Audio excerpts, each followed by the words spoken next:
Hello and welcome everybody for Sunday's edition of Wardy's Waffle. Hope you've all had a decent Christmas. Rhonda and I didn't do much as it was our first Christmas in the new house. We decided to do it on our own, so we've had a nice time. Hope everybody else has caught up with family and friends that you haven't seen for a while, and it's been a good time. You've enjoyed it.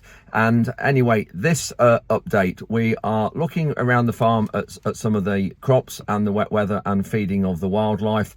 We did that just before Christmas, but I'd give a bit of an update on that when I was walking around a couple of days ago. Also loading lorries and looking at wheat. We've also had the internet go down between Christmas and New Year, but luckily, thanks to the company in Doncaster, who you'll see in a minute, we managed to hopefully get sorted with that eventually. And also, I'm going to be going through some of the sugar beet financials. I showed you some of the returns and how the loads, how we are notified on what soil and how much sugar's in the loads a week or two ago. I'm now this week going to just spend a few minutes showing the financials from those crops. So without any more from me, let's crack on with this update and we'll see you at the end. We've had another 15 millimetres of rain overnight, and you can just see by looking at this field here, it's stood on the corner. This field's not too bad, it's quite a nice field. This is coming sugar beet. There's one or two little patches of water in the middle. That's Nala put the pheasant out. Just want to show you this Beck as well here.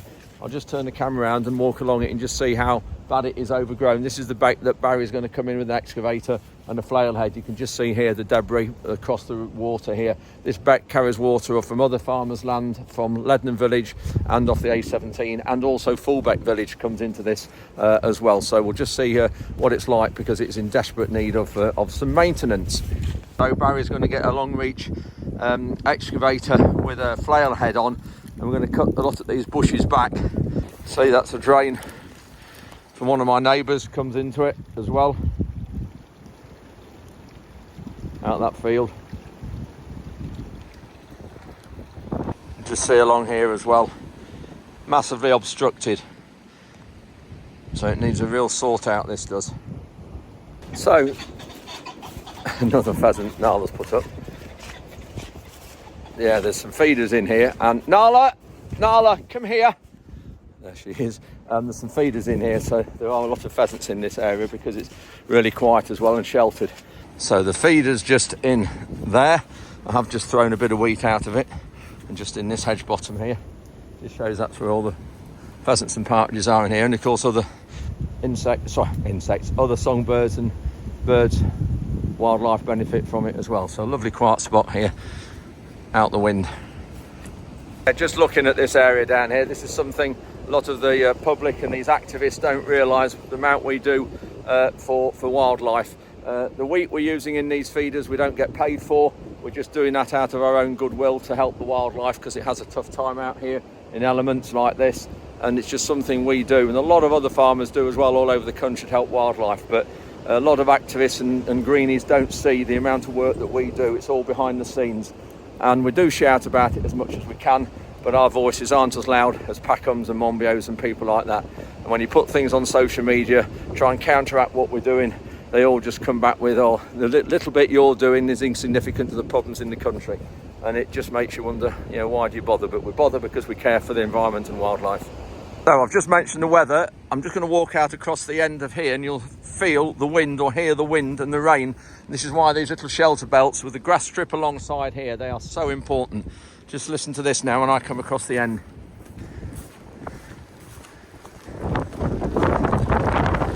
There you can see. Yep, wet field there as well. And just here we have one of those songbird feeders. A little bit more blustery here. Still a little bit sheltered there. But this is the feed. You can see other birds. These are the feeders that we've got, about 25 of those dotted all over the farm. Go on, dogs. Nala, Frankie. Got a hole there. I think that's what Frankie was bred for in Germany years ago. Going down holes, badger holes specifically, but not German shepherds. I've got a bit of shelter now, so you'll hear me. Apologise, I've left my muffled microphone in my vehicle. This is the beet paddock where the planings are on. We've still got some of these left. If anybody would like some, please get in touch if you would. Now, I'll just do the talking before I get around the corner. This is the bit that Barry's already done out probably 2 months ago. You can see there, put it on the edge of the wheat, or the edge of the water in the wheat, should I say. That's got to be pushed out in the field after harvest. But this is the bit he's done. You can just see here now how much water there is. So I'll not talk because of the wind.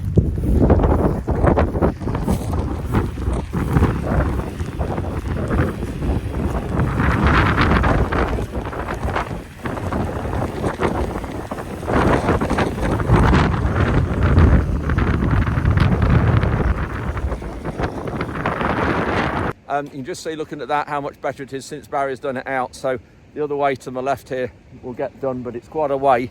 It's from here, you can see just here, all the way along here to the edge of the lane there, and then it turns, and all that with my fingers in the distance, and all the way along there is what we need to be doing this year. So quite a lot to do, but you can just see the difference it makes for the water flow here going down there.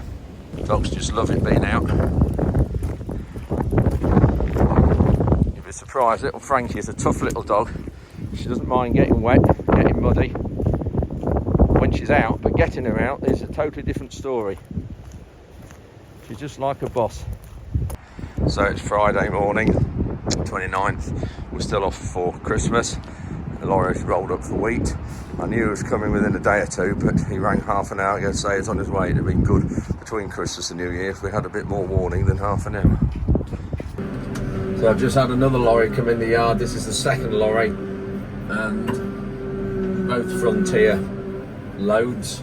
This isn't a Frontier lorry though, and this was sold about, I'm not quite sure how long ago it was, maybe towards the end of July, something like that, and this is sold for £200 a tonne, so better than what the market price is at the moment. This is nearly the last bucket to go on this load. If I can just angle that up there so you can see it. Let's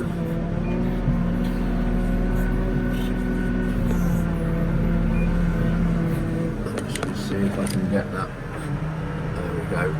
I think he wants all this bucket. Yeah. I'll go and just ask him how much more he wants. He wants 1 tonne apparently. The reason why I didn't get out the cab was because Nala was there and he wasn't sure whether she was friendly or not, which is understandable when you see a German Shepherd. Anyway, he needs 1 more tonne, and that's 29 tonnes or thereabouts on this load. I'll wait for him to hoot, hopefully.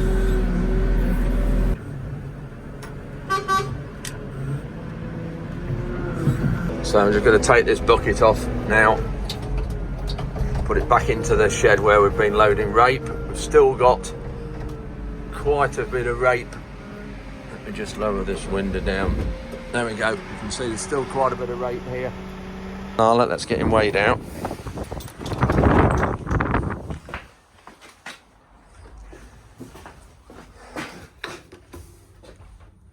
So this is the box we have that does the CCTV, but the silver bit in the bottom is the Unify switch that works the Wi-Fi, brings the Wi-Fi in from the other part of the yard. So I've put the Mani 2 up against the bottom of the ladder because I'm here on my own at the minute today. We don't start back till next week for after Christmas. So we'll go and have a look in the other part where the Wi-Fi comes into the yard. So this is the shed I've been loading the wheat out of. Through there. And this is where our Wi-Fi comes in. So if you can just see, if I can high enough, on that pole there, you can see that round grey box on that wooden telegraph pole. That's the broadband that comes in off the A17. We're very lucky that we have got fibre optic cable, a BT, British Telecom fibre optic cable, on down the roadside outside the gate. So we've got really, really good Wi-Fi speed. And I used Dolphin, this company in Doncaster, about 3 years ago. I spent probably £3,000 putting Wi-Fi around the yard, and you can see that's an access point. And we've got another one on, I can just show you another one just above the weighbridge there, that white box there. That is another one. So we've got good Wi-Fi all around the yard. We can get somewhere in the region of between 60 and 70 megabytes of download speed and about 40 megabytes of upload speed, which is fantastic, especially for putting these YouTube videos up. Anyway, this is the box. So that's all the Wi-Fi for everything comes into here. But it's not working. Oh, well, there is a clear explanation. There we go, that is the reason. And it looks like we've had some furry friends in here. See if I can just put a flash on. I can't while it's video. There's some debris in here, you can see there. I'm looking down here. Yeah, we've had some changelings there, so it looks like our little furry friend, the mice, have been in here. So I'll need to get a new one of those cables ordered. But that's the problem while we've no internet in the weighbridge. But you see, this goes under the yard, and it goes over the top of the shed and down and under the yard to the weighbridge, whereas the house and the office, the reason why we've got Wi-Fi, comes out the back here, goes up the top and round and down the side of the shed. So this is the problem for no internet in the weighbridge. So onto the sugar beet now that I said a few minutes ago I was going to look at. I just wanted to show you, just to recap your memories, what I showed you 2 or 3 weeks ago from the returns and the figures we got from the previous 2 fields that we'd lifted, and just showed you the difference. So this is the field report from 2 fields. The first field there, the 48 acre, was a field that we harvested in September. You can see there the sugar content is really low at 14.94%. And this field wasn't planted until May the 5th. So the adjusted weight was only 64.56 tonne per hectare. Now, just to remind you, the adjusted weight is the weight of the clean beet and then the sugar content taken into account. So the sugar content is normally based on 16%, or the adjusted weight. So if we have clean beet yield of 1216 tonnes. If the sugar content was 16% sugar, the adjusted sugar or tonnes, sorry, would also be 1216 tonnes. But because it's lower than 16%, we've actually lost some tonnes of beet, you can see there. So that's the problem with having low sugars, and that's why we do need high sugars. So the adjusted yield of that field was only 64.56 tonnes per hectare. But then looking at the second field that we harvested, this one was harvested in mid-December, sugar's a lot better, still lower than where we'd normally see, but because they're above 16%, the adjusted figure there is higher than the clean figure there. You can see that just shows it perfectly. But what I wanted to, the actual yield then was adjusted as 90.28 tonnes per hectare. But what I just wanted to show you was that this field went through our haulier and contractors' sort of newer sugar beet cleaner loader, which got a lot more working parts in it.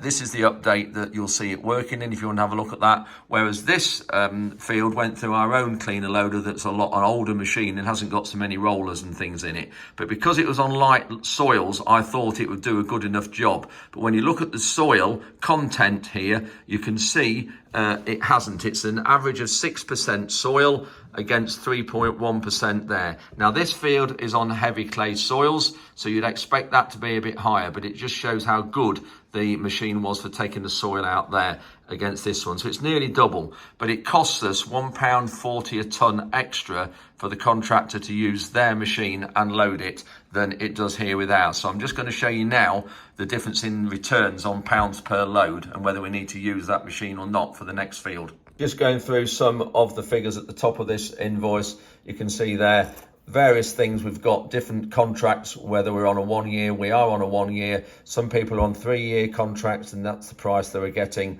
whether it was 3 years started in 2020 or 2021.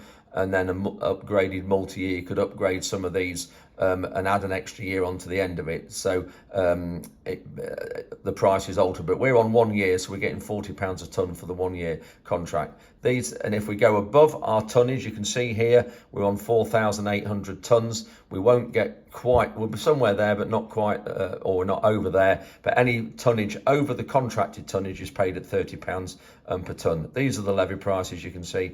NFU levy, 13 pence per tonne, and the research levy is 18 pence per tonne. Just going down to the bottom of the screen, if I can do it one-handed, there we go.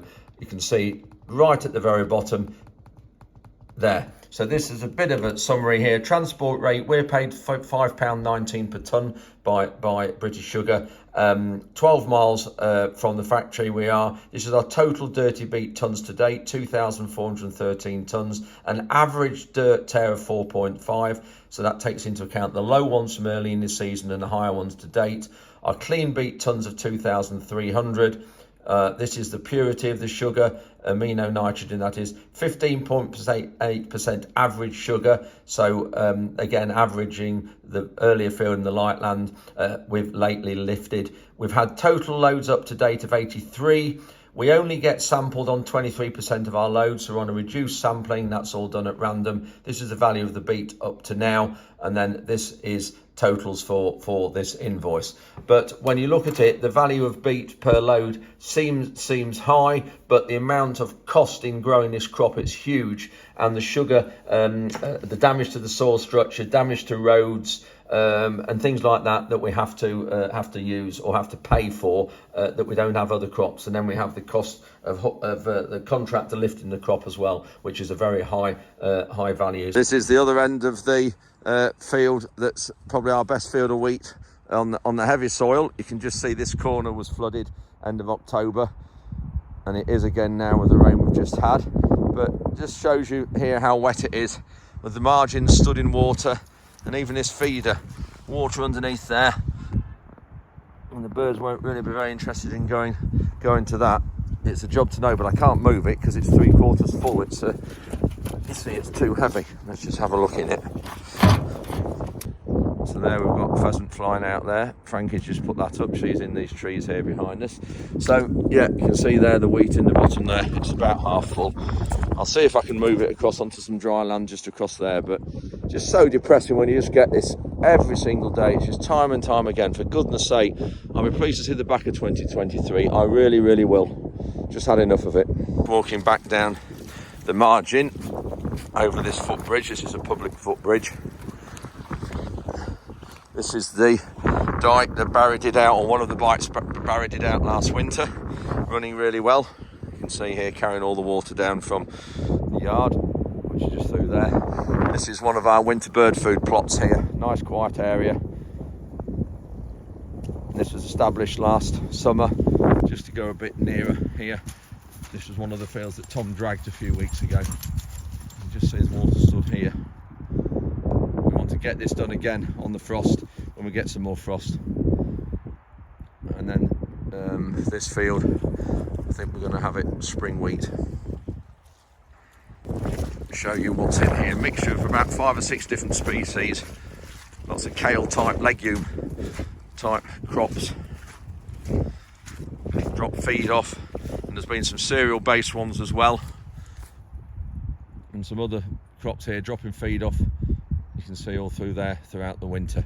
Lots of cover here, but these are the type of things. This wasn't planted. I don't know what these are. These are like they're a sharp thistle when you look. We've got quite a few of these in our plots, so these all want spraying off with glyphosate, with Roundup, and this whole plot cleaning up and starting again this summer. There's some blackgrass growing in amongst these as well. Just back looking at the pond, and it's filled right up as you'd expect with the rain we've had, but this overflow's not quite right. This is the one put in years ago. You know what you can see there without to drop my phone, but I think it's because it's slightly uphill this way, and it's not level. That's why. But it comes under the ground here, and comes into a land drain just under there. You can see that's not moving, so we just need to look at this and sort this out and get the whole pond lowered, because we'll go and have a look at the other pipe in a minute, but it's just plenty high enough the other side. We'll just go and have a look at that dike and just see if the water's running out into that dike. So this is the dike. In fact, the other end of the dike we've just seen when I was looking at that feeder and the winter bird food plot, and I think this is the pipe with the blue sticking. Yeah, there you are. I put that on a few years ago, so you can see it is running. That's water out of the pond, so it is running, but there's just too much water in the pond. We just need to reset it the other end. So that's it for another Sunday's update. Hope you enjoyed this one. Various things going on, particularly the financials of the sugar beet. Please come back with any questions and I'll do my best to answer them. Anyway, that's it for now. We'll see you midweek next week. Have a great new year, everybody. Happy New 2024 to everybody. And I cannot wait to see the back of 2023 because it has been an absolute little terror.